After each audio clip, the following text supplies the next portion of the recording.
할렐루야. 우리 옆에 분들에게 믿음으로 이렇게 선포합시다. 당신은 교회입니다. 한 번 더 하실 때에 활짝 웃으면서 당신은 좋은 교회입니다. 아멘. 여러분, 자동차의 방향을 결정하는 게 뭘까요?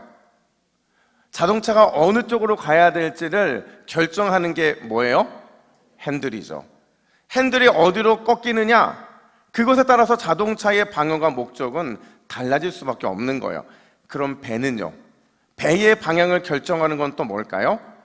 그죠? 배 역시도 키가 그 방향을 결정하는 거죠. 어느 방향으로 어느 만큼 돌리느냐, 그것에 따라서 배의 방향과 목적은 달라질 수밖에 없는 거예요. 그럼 마지막 질문, 우리 인생의 방향과 목적을 결정하는 건 또 뭘까요? 여러분, 무엇이 우리의 인생을, 우리의 삶을 그 방향과 목적, 그곳으로 이끌게 만드는 걸까요? 마음이죠. 어떤 마음으로 인생을 살아가느냐, 어떤 의도로 말하고 생각하고 행동하느냐, 그것에 따라서 우리 인생의 방향과 목적은 완전히 달라질 수밖에 없다는 거예요. 제가 재미난 걸 목격한 적이 있어요. 영화관에서 영화를 보려고 이렇게 기다리고 있었는데 그 공간 안에 한 대략 70, 80명 정도가 이 영화를 보려고 기다리고 있었어요. 근데 저 뒤에서 누군가가 이렇게 누구를 부르는 거예요. 집사님. 여러분, 그 순간 그 소리 나는 방향으로 몇 명이 뒤를 돌아봤을까요? 정확하게 세보지는 않았지만 절반 이상의 고개를 싹 돌려서 그 집사님이라는 소리 나는 쪽에 반응을 하더라는 거죠.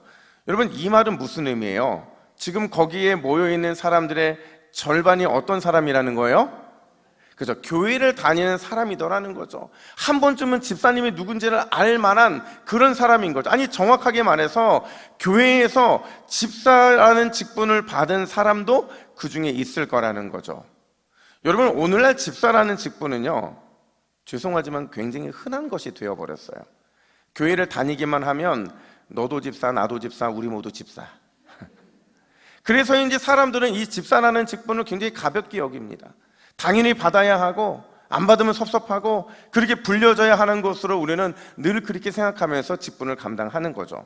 근데 여러분, 그거 아세요? 예수님이요, 자신을 표현할 때 자신을 집사라고 말하신 적이 있어요. 한 번이 아니고 여러 번 말씀하시는 거죠. 누가복음 22장 27절을 대표적으로 보시면 예수님이 이렇게 말씀하십니다. 우리 함께 읽습니다. 시작. 그러나 나는 섬기는 자로 너희 중에 있노라. 아멘. 예수님이 나는 어떤 자로 있대요? 섬기는 자. 여기서 섬기는 자, 봉사하는 자가요, 헬라어로 디아코노스라고 하는 이 집사라는 의미인 거죠. 그러니까 우리 주님은 디아코노스, 집사의 일, 섬기고 봉사하는 일을 위해서 너희 가운데 있다, 이렇게 말씀을 하신 겁니다. 그렇다고 한다면 여러분, 집사는 그냥 우리가 가볍게 생각할 수 있는 직분자입니까? 아니죠. 그 역할에 있어서는 굉장히 중요한 사람이라는 거죠. 특별히 누구를 따르는 직분이기 때문에 그래요? 예수님을 따르는 직분이기 때문에 그렇죠. 결국에는 아무것도 아닌 것 같은 집사인 나, 그리고 비중 있지 않은 것 같은 집사인 내가 어떤 마음으로 어떤 결단과 헌신을 하느냐에 따라서 주의 몸된 교회가 서기도 하고 넘어지기도 할 수 있다는 거예요. 오늘 특별히 이 자리에는 아마 대부분이 다 집사님들일 텐데 집사님들만 고백합시다. 가슴에 손을 얹고 예수님만 따르는, 이 정도로 적지 않은데 다시요, 예수님만 따르는 좋은 집사가 되겠습니다. 결단하신 겁니다. 여러분, 좋은 집사님들은 좋은 의도와 또 좋은 마음이 늘 풍성해져요. 제가 왜 오늘 이 의도와 마음 얘기를 하냐면 오늘 본문 때문에 그렇습니다. 오늘 본문은 이렇게 시작해요. 36절 상반절 말씀 우리 함께 읽습니다. 시작. 한 바리새인이 예수께 자기와 함께 잡수시기를 청하니. 아멘. 오늘 본문은 한 바리새인, 그 사람이 예수님께 와서는 자기 집에 와서 함께 식사하자는 요청으로 시작이 됩니다. 자, 여러분, 이 바리새인이 왜 예수님께 함께 식사하자고 요청하고 있는 걸까요? 이 식사 요청의 의도가 무엇이냐? 어쩌면 이 바리새인은요, 자신의 정치적인 영향력을 좀 넓히고 싶어서 예수님을 초청했을 수도 있어요. 나는 적어도 갈릴리 선지자라 불리는 예수라는 사람과 함께 밥 먹은 사람이다. 이 인증샷을 남기고 싶어서 예수님을 식사의 자리에 초청했을 거라는 거죠. 또 어쩌면 이 바리새인은 예수라는 사람에 대해서 조금 더 알고 싶어서 그 사람에 대한 염탐을 위해서 식사를 요청했을 수도 있어요. 또 어쩌면 음모를 꾸며서 결국 예수님을 죽이려는 그 목적을 달성하기 위해서 빌드업하는 과정 가운데 오늘 이 식사 요청을 했을지도 모른다는 거예요. 물론 오늘 본문이 침묵하고 있기 때문에 왜 식사 요청을 했는지는 정확하게는 알 수는 없지만, 그러나 중요한 건 뭐냐면 오늘 본문에서 이 바리새인의 요청을 예수님이 허락하셨다라는 거예요. 36절 하반절 보니까 이에 바리새인의 집에 들어가 앉으셨을 때에 이렇게 말을 해요. 여러분, 들어가 앉으셨다라는 게 무슨 말이냐? 당시의 문화로 풀어보면요, 예수님은 그냥 들어가신 게 아니라 들어가셔서 식탁에 기대어 앉으셨다라는 의미예요. 무슨 말이냐면 의도적이라는 거죠.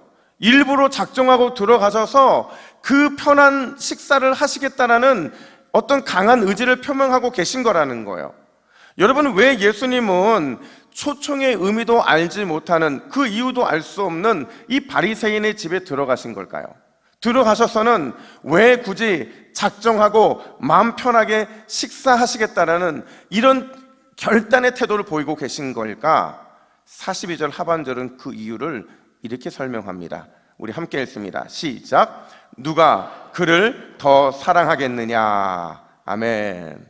바로 이 질문을 던지고 싶으셨던 거죠. 이 한 바리새인에게 이 질문을 던져서 이 질문에 대한 답을 얻기 위해서 예수님은 의도적으로 그의 집에 들어가셨고 그의 집에서 식사하겠다라는 이런 단호한 태도를 보이고 계신다라는 거예요.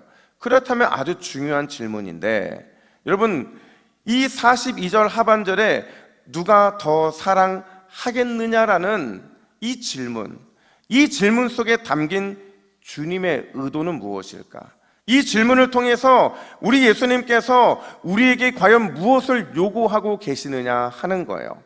오늘 두 가지를 좀 살펴보면, 첫 번째로 여러분 한 번에 끝냅시다. 따라합시다. 예수님을 집중해야 예수님을 더욱 사랑할 수 있습니다.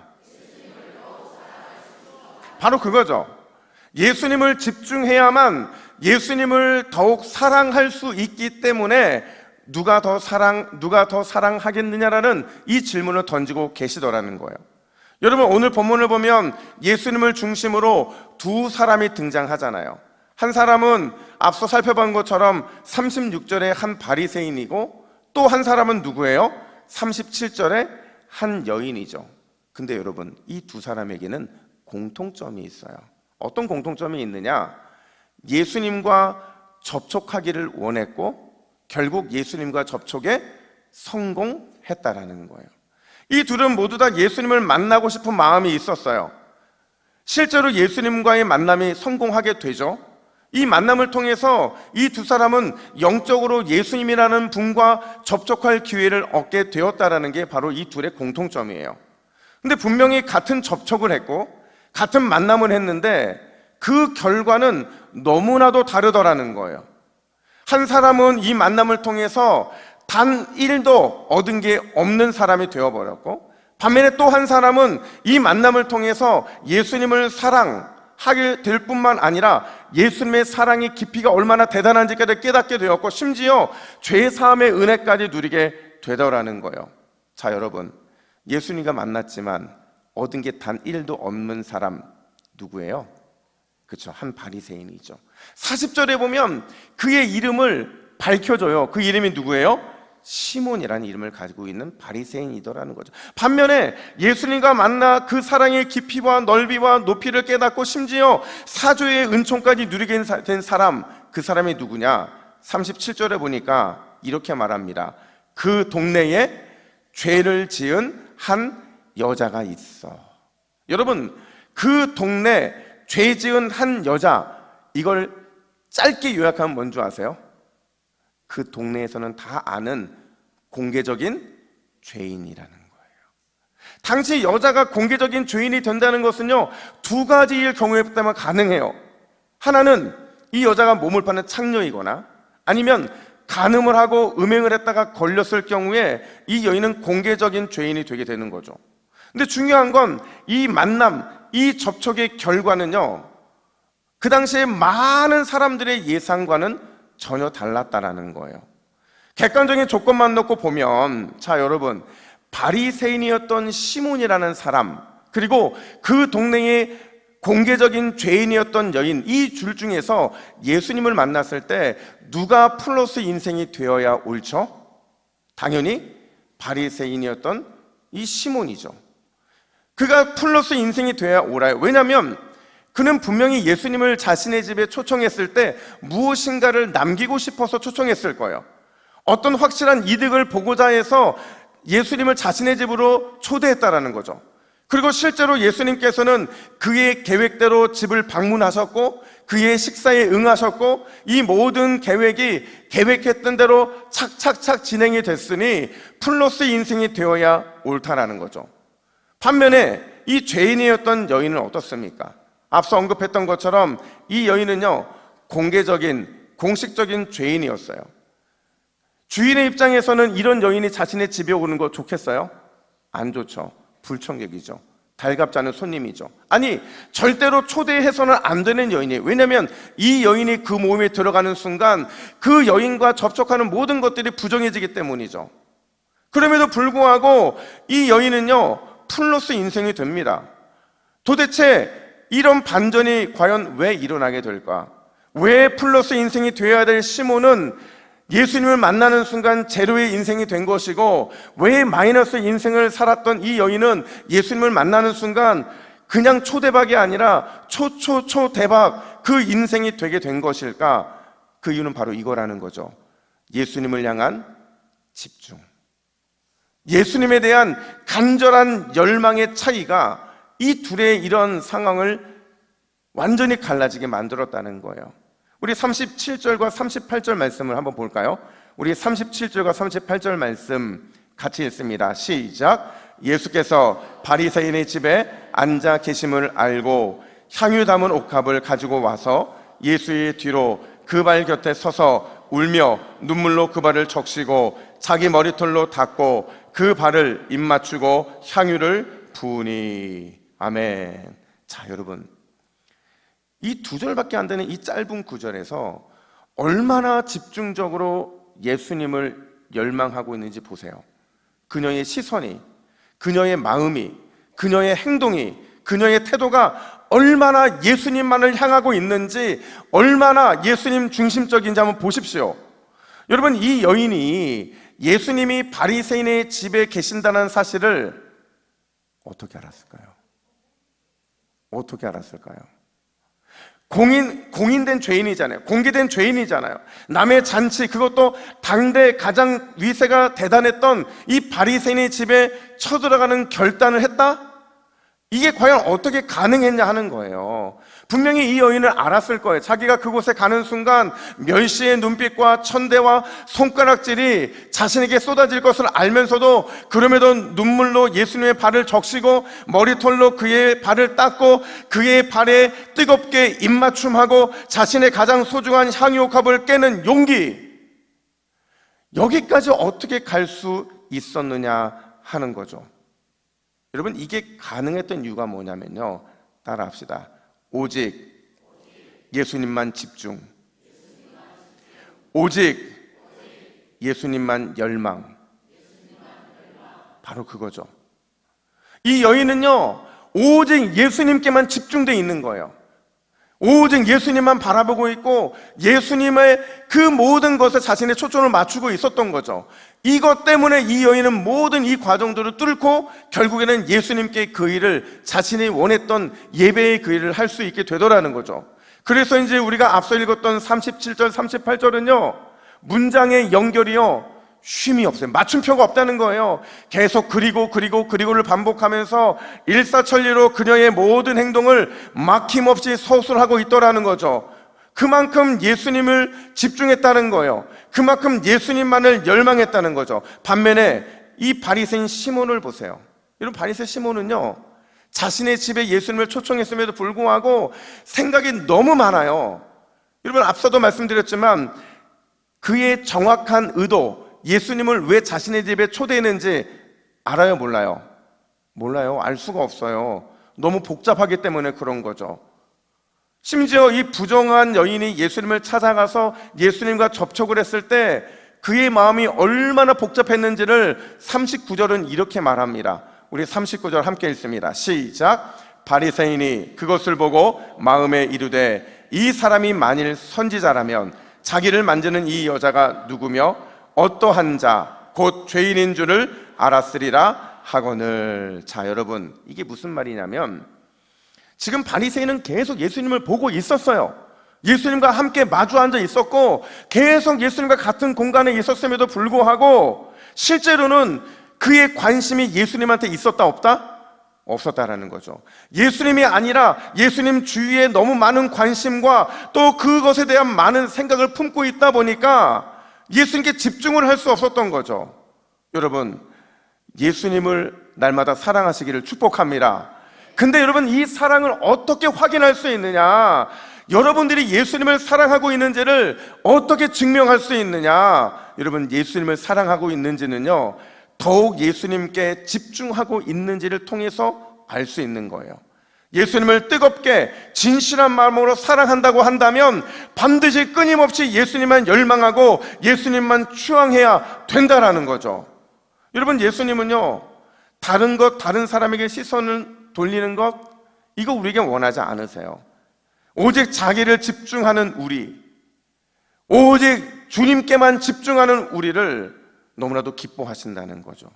때로는 내 체면이나 때로는 내 자존심이나 이 모든 것들을 버리고 그냥 주님 앞에 엎드려서 눈물로 주님의 발을 적시고 내 머리털로 주의 발을 닦고 그 발에 뜨거운 입맞춤을 계속하기를 주저하지 않는 우리, 그런 우리를 주님께서는 반드시 영화롭게 하실 것이기 때문이라는 거예요.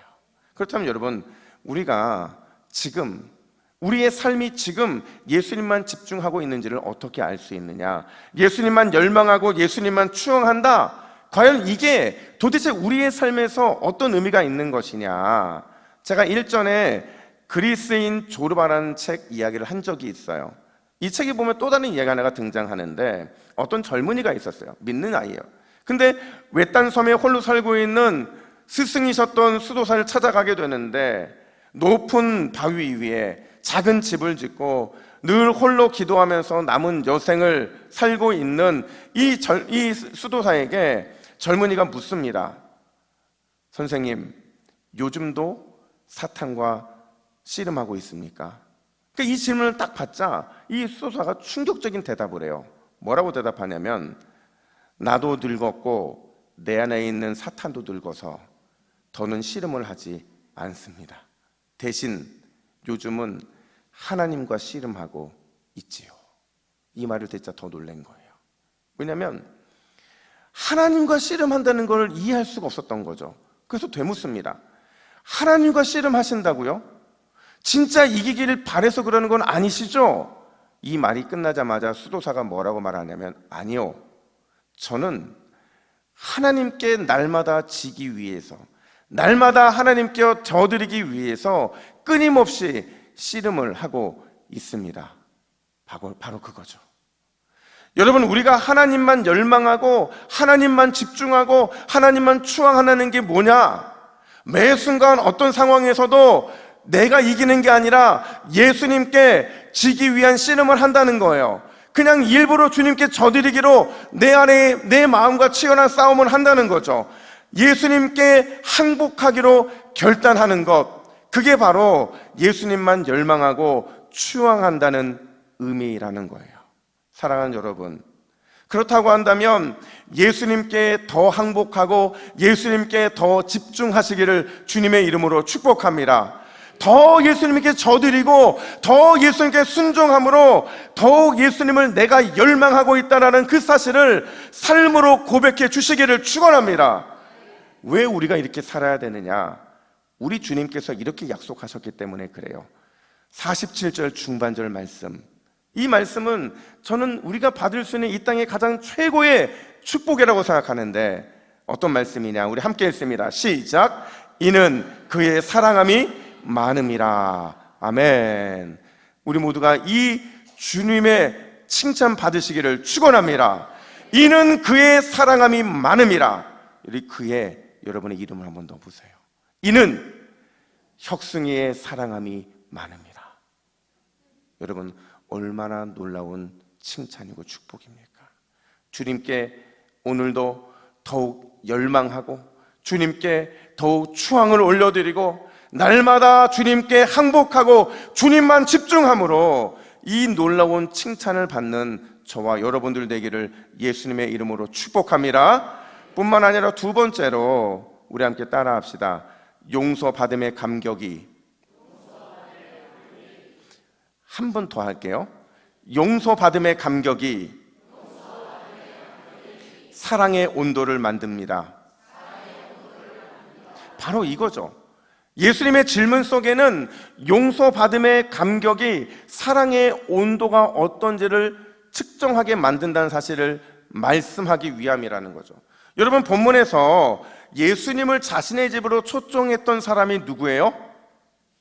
그렇죠, 바리새인 시몬이었죠. 근데 결과만 놓고 보세요. 결과적으로 예수님을 대접한 사람은 누구죠? 이 여인이죠. 그러니까 뭔가 지금 분위기가 이상하게 흘러가는 거예요. 이 흘러가고 있는 분위기를 시몬이 알았을 것 같아요. 그래서 예수님께서 갑자기 시몬에게 한 가지 예를 드시는데, 그게 41절과 42절입니다. 우리 41절과 42절을 함께 읽습니다. 시작. 빚주는 사람에게 빚진 자가 둘이 있어 하나는 500데나리온에 빚 졌고 하나는 50데나리온을 졌는데 갚을 것이 없으므로 둘 다 탕감하여 주었으니. 자, 여러분, 빚주는 사람에게 빚진 자가 몇이 있어요? 둘이 있대요. 하나는 500데나리온을 졌고 하나는 50데나리온을 졌는데 둘 다 갚을 능력이 없어 탕감됐다는 거예요.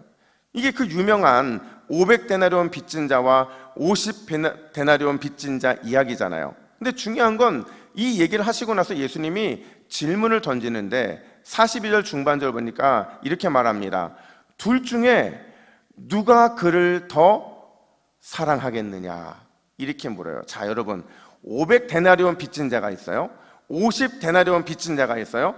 둘 중에 누가 탕감하여 준 사람을 더 사랑해야 될까요? 아니에요. 여러분은 저의 의도적인 질문에 속았어요. 왜냐하면 여러분, 빚을 탕감받는 것과 사랑이 무슨 관계가 있어요?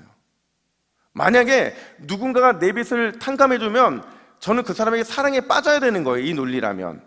그렇죠.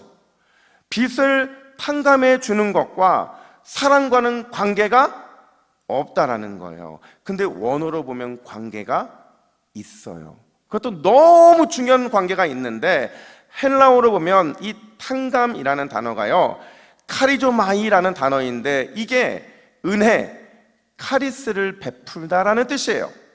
또 이 사랑을 우리는 보통 헬라어로 뭐라고 합니까?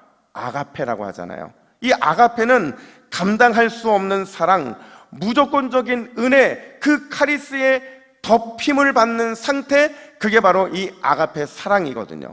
그러니까 결국에는 이 둘이요, 어떠한 공통점이 있냐면 카리스, 은혜가 임하는 것과 같은 표현이더라는 거죠. 결국 지금 예수님은요, 뭘 말씀하고 계시느냐, 이 500데나리온과 50데나리온은 주님의 입장에서는 별 상관이 없는 얘기라는 거예요. 심지어 이거는요, 결코 경제적인 관점의 이야기가 아니라는 거죠. 이해 타산의 관점에서 이게 이렇게 빚이 갚아지고 이게 거래의 관계가 아니라는 거예요. 그럼 어떤 관계냐? 갚을 수 없는 하나님의 카리스, 은혜, 감당할 수 없는 하나님의 카리스, 사랑의 덮임, 바로 이 관점으로 얘기를 하고 계시더라는 거죠. 자, 그 관점으로 한번 이 두 사람을 보세요. 여러분, 바리새인의 시몬은요, 이 관점에서 봤을 때는 실패자죠.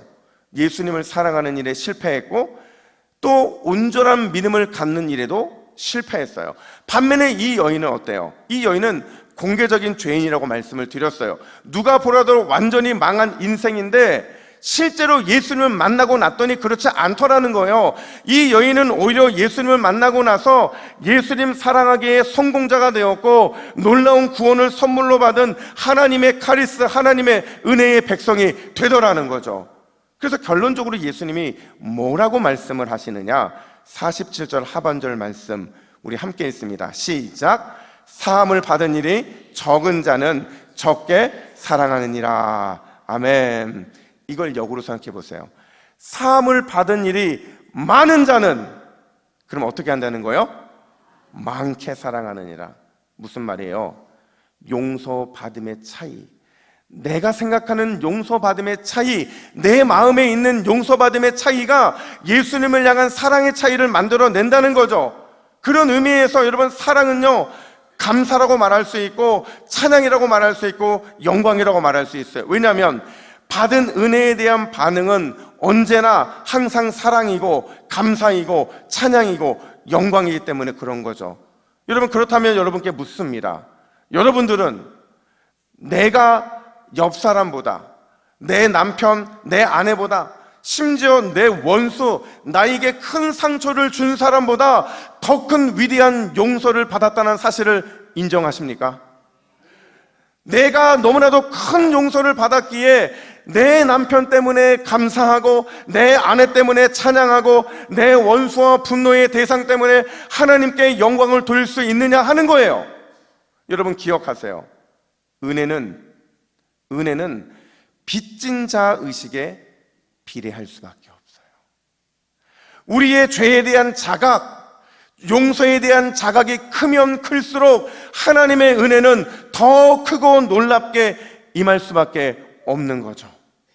그런 의미에서 여러분, 우리는 다른 누구보다 더 큰 위대한 용서받은 사람이라는 사실을 절대로 잊지 마시기를 주님의 이름으로 축복합니다. 그게 커지면 커질수록 하나님이 여러분들의 은혜, 삶에 베풀어 주시는 은혜는 더 커질 수밖에 없는 거예요. 왜 나에게 은혜를 안 주시냐고, 왜 나는 이 정도밖에 은혜를 못 받냐고. 그 이유는요, 여러분이 은혜에 대한 자각이 작기 때문에 그런 거죠. 그 은혜에 감사하지 않고, 그 은혜에 찬양하지 않고, 그 은혜에 영광을 돌리지 않으니까 또 다른 은혜의 생산이 이루어지지 않고 있는 거예요. 제가 작년에 여러분과 아가서를 한 10주 정도 함께 말씀을 나눴던 기억이 있어요. 근데 제가 아가서를 묵상하고 설교를 준비하면서 제 마음을 아주 강하게 강타했던 구절 하나가 있어요. 이 구절이 뭐냐면 아가서 1장 5절 중반절 말씀인데 바로 이 말씀입니다. 아가서 1장 5절 중반절 말씀 함께 읽습니다. 시작. 비록 검으나 아름다우니. 아멘. 누구에게요? 술람미 여인 얘기 아닙니다. 저와 여러분들의 얘기예요. 무슨 말이냐면 우리의 인생에, 우리의 삶에 주님이 놀라운 반전을 준비해 주셨다라는 거예요. 저와 여러분들은 비록 검은 것으로 끝나는 인생이 아니라 주님이 그런 우리를 아름답다고 말씀해 주시고 계신 거죠. 아름다운 존재로 여겨 주시겠다라는, 이건 기적이죠. 왜요? 나는 비록 죄인이고 검은 죄인이지만 그럼에도 하나님 보시기에는 아름답다는 평가를 받았기 때문이에요. 비록 나는 날마다 오물 뒤범벅 인생을 살아가고 있지만 그런 우리를 하나님께서는 사랑하시기 때문이라는 거죠. 여러분, 이 놀라운 은혜, 이 크신 사랑 우리 다 받았잖아요. 어떻게 반응해야 될까요? 더욱 예수님을 집중하시기를 축원합니다. 더욱 주님을 추앙하고 날마다 열망하시기를 축원합니다. 동시에 용서받음, 사랑받음, 은혜 받음의 감격을 절대로 잊지 마시기를 축복합니다. 여러분, 잊지 않으려면 끊임없이 내 안에서 은혜의 온도를 상승시켜야 돼요. 날마다 내 안에서 그냥 오늘에 머무르는 온도가 아니라 내 영혼의 온도가 오늘의 50도면 내일은 60도, 70도, 100도, 200도 날마다 은혜의 온도를 올려야 되는 거죠. 그런 우리에게 주님이 이렇게 말씀하십니다. 50절 말씀. 내 믿음이 너를 구원하였으니 평안히 가라 하시니라. 여러분, 검은 죄인인 우리가, 오물 뒤범벅인 우리가 주님의 은혜로 구원을 받았습니다. 평안히 가라는 축복을 받았습니다. 그 은혜 받은 자답게 더욱 예수님을 집중하고 용서받음의 그 온도를 날마다 올려서 주님의 구원과 평안함이 더 가득한 인생 되시기를 예수님의 이름으로 축복합니다.